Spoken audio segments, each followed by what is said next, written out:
রাজধানী ঢাকা সহ সারা দেশে তীব্র তাপপ্রবাহ বয়ে যাচ্ছে।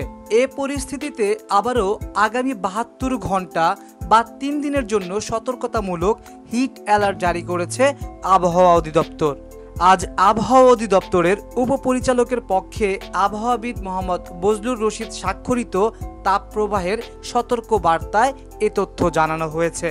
এতে বলা হয়েছে, দেশের ওপর দিয়ে চলমান তাপপ্রবাহ আজ ২২ এপ্রিল হতে পরবর্তী ৭২ ঘন্টা অব্যাহত থাকতে পারে।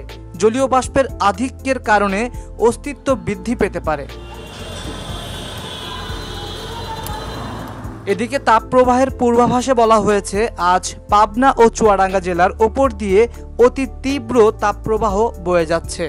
রাজশাহী, টাঙ্গাইল, যশোর ও কুষ্টিয়া জেলার ওপর দিয়ে তীব্র তাপপ্রবাহ বয়ে যাচ্ছে।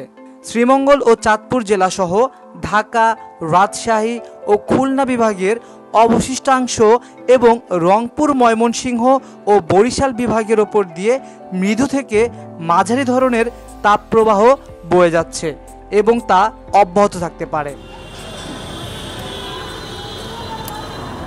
আবহাওয়া অধিদপ্তর বলছে, গতকাল দেশের সর্বোচ্চ তাপমাত্রা রেকর্ড করা হয়েছে চুয়াডাঙ্গায় ৪২.২ ডিগ্রি সেলসিয়াস।